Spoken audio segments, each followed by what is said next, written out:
Good morning everyone.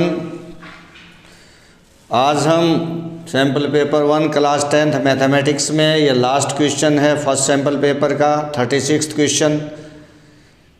मैं इसके बारे में आपको पहले बता चुका हूँ कि 36 क्वेश्चंस आएंगे अब की बार जो बोर्ड एग्ज़ाम होगा उसमें मैथमेटिक्स के पेपर में। पहले 16 क्वेश्चन 1 मार्क के होंगे और 17, 18, 19, 20 ये 4 मार्क्स के क्वेश्चन होंगे जो स्टडी केस पे डिपेंड करेंगे। 5 ऑप्शन होंगे, कोई 4 इनमें से करना है। 21 से 26 तक आपके 2 मार्क्स के होंगे। 27 to 33 तक आपके 3 मार्क्स के रहेंगे और 35 to 34, 35, 36 ये 3 क्वेश्चन 5 मार्क्स के रहेंगे। इस प्रकार से आपका क्वेश्चन पेपर आएगा। तो चलिए आज मैं ये last question sample paper first का आपको समझा रहा हूँ। ये 14th क्वेश्चन से लिया गया है सेंट्रल टेंडेंसी से। तो इसके अंदर क्या कह रहा है कि a survey regarding the heights in centimetre of 51 girls was conducting. 51 लड़कियों की हाइट जो सेंटीमीटर में मापी गई उसका एक सर्वे किया गया और ये डाटा लिया गया, ये डाटा ऑब्टेन किया गया वहाँ से। ठीक है जी। तो इस डाटा का यूज़ करते हुए मीडियन एंड मीन निकालिए, मीडियन निकालिए और मीन निकालिए यूजिंग द फार्मूला। अब यहाँ पर मैं आपको बता दूँ ये less than 140, less than 145, less than 150, less than 155 ये क्या है? तो इसको हम कहेंगे कुमुलेटिव फ्रीक्वेंसी। कुमुलेटिव फ्रीक्वेंसी क्या होते हैं? सम ऑफ फ्रीक्वेंसीज होता है। तो इसको हम एक सिंपल उसके अंदर बदलने की कोशिश करेंगे। मैं आपको सिखाऊंगा कि ये कैसे होता है। तो ये कुमुलेटिव फ्रीक्वेंसी है, ऐड हुआ है, लेस देन 140 फॉर्म है। ठीक है जी। अब मैं यहाँ पर एक टेबल बना रहा हूँ जो आप ध्यान से देखें और इसे समझने की कोशिश करें। तो इसके साथ में ही मैं एक टेबल बनाऊँगा लेस देन 140। ठीक है जी। ये कुमुलेटिव है, इसको मैं इधर लिख रहा हूँ फॉर 11, 29, 40, 46 एंड 51। तो ये मैंने साइड में लिख दिया है। ये है कुमुलेटिव फ्रीक्वेंसी। ये होगी फ्रीक्वेंसी और ये होगी आपकी कुमुलेटिव फ्रीक्वेंसी। तो इसको हम क्या लिखेंगे, इसको समझें कि लेस देन 140 कितने होंगे? 4 ही होंगे। अब लेस देन 145 का मतलब हो गया यहाँ पर 140 से लेकर 145 तक। यानी कि इसके अंदर 140 यहाँ नहीं होता, यहाँ पर होता है, ऊपर नहीं लिया जाता, नीचे लिया जाता है। 145 तक कितना होगा कि देखो ये क्या है, लेस देन 145 अर्थात इसमें ये ऐड होके आ गया। तो 11 में से 4 माइनस कर देंगे 7, इन दोनों को जोड़ा तो 11 आ गया, इसलिए इसको कुमुलेटिव कहेंगे। अब ये क्या होगा आपका 145 to 150। तो 145 to 150 तो इसमें से इसको निकाल देंगे तो आपका कितना आ जाएगा? ये 22, क्योंकि इसके नीचे सब हमारा होता चला गया, इसके नीचे सारे के सारे हैं। देखिए इसको माइनस कर दें तो कितना हो गया? 18। पीछे वाली को लेस करते जाएं, यहाँ तक लेस देन 145 तक 11, फिर इसमें से निकाल देंगे तो इसके बीच की वैल्यू आ जाएगी। इसी तरह 150 से 155 में इसमें से ये निकाल देंगे तो 11, और फिर यहाँ पर आप देखेंगे 155 से 160 में इससे निकाल देंगे तो 6, और 160 से 165 में आपका इसमें से निकाल देंगे तो 10। इसको जोड़ोगे तो ये आपका 51 मिलेगा। आपको कितना मिलेगा? 51। ये 51 है यहाँ पे, सॉरी। तो 51 तो यहाँ पर कितना आ जाएगा? ये आपका 5। अब इनको ऐड कर लो, 51 के इक्वल होगा। ये कुमुलेटिव है 11, 29, 40, 46, 51। तो इस प्रकार से ये F है, ये CF है। इसको हम लिखते हैं F से, इसको लिखेंगे CF से, कुमुलेटिव। ठीक है जी। अब जब हमने मीडियन निकालना होता है तो सबसे पहले हम N लेते हैं, N। पहले मीडियन बता, N कितना है? 51। ये है N टोटल सिग्मा N 51 जो इसके इक्वल हो जाएगा। तो हम सबसे पहले मैं आपको बताऊं कि फार्मूला लिख लें, उससे आपको समझने में आसानी रहेगी। Median L plus n/2 minus CF upon F into H, ये इसका मीडियन को कैलकुलेट करने का फॉर्मूला है। तो सबसे पहले हम L lower limit of median class, L क्या है, lower limit of median class. तो इसमें हम क्या करेंगे, n/2 करेंगे, तो 51/2, तो कितना हो जाएगा 25 माइनस 5, तो 25 माइनस 5 इससे बड़ा है तो इसमें आएगा, 11 से बड़े 29 तक इसमें आते हैं, तो 25.5 इसमें आएगा।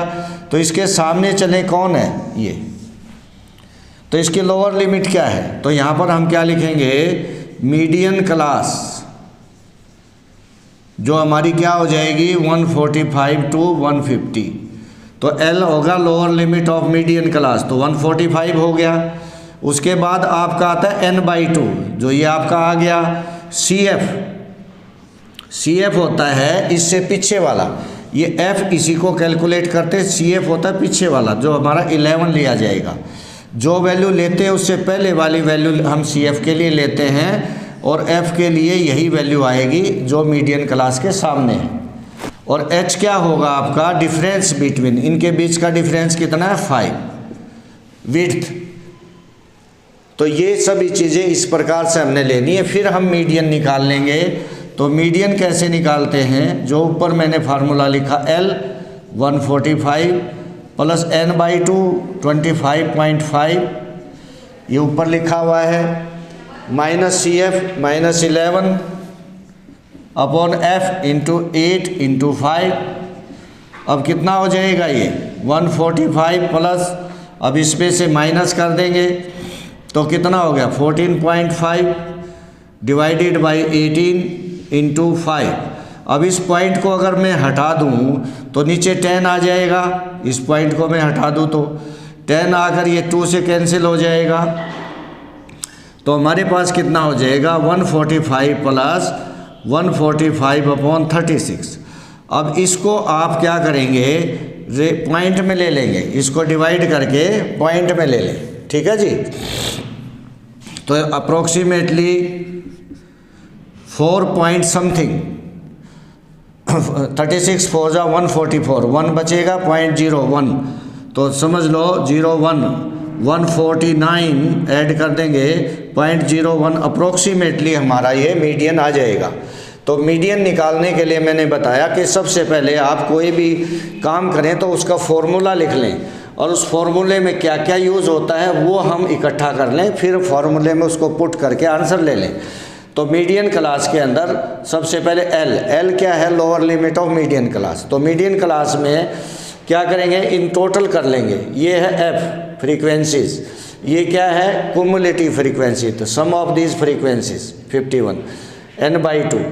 ये अब ये किस में आएगा, F में, वो उसके सामने F होगा और उसके सामने ही हमारा मीडियन क्लास होगा, और उससे पहले वाला CF। H होता है इनके बीच की विड्थ। तो इस प्रकार से हम मीडियन निकाल लेंगे। दूसरा उसने कहा था कि भाई आप मीन निकालें, मीन, तो ये आपको समझ आ गया होगा। अब मीन कैसे हम निकालेंगे वो मैं आपको समझाने की कोशिश करता हूँ। तो मीन निकालने के आपके 3 तरीके आपको समझाए गए हैं 10th क्लास में। सबसे पहले डायरेक्ट मेथड है, फिर एज्यूम्ड मीन मेथड है, और फिर आपका शॉर्टकट मेथड है, स्टेप डेविएशन मेथड भी कह सकते हैं। तो सबसे पहले हम इस जो मीन निकालेंगे तो हमें CF की आवश्यकता नहीं होती। CF की ज़रूरत किस में होती है, हमें केवल मीडियन निकालने में, बाकी नहीं। तो इसमें हमने F निकाल दिया है, ये F है आपके फ्रीक्वेंसीज हैं, ठीक है जी। अब हम क्या करेंगे, यहाँ पर मिड वैल्यू लेंगे। मिड वैल्यू या क्लास मार्क एक ही बात होती है, वो क्या होता है, इनका हाफ करना, ठीक है जी। तो जिसका हाफ करेंगे तो उसमें जोड़ते चले जाएंगे।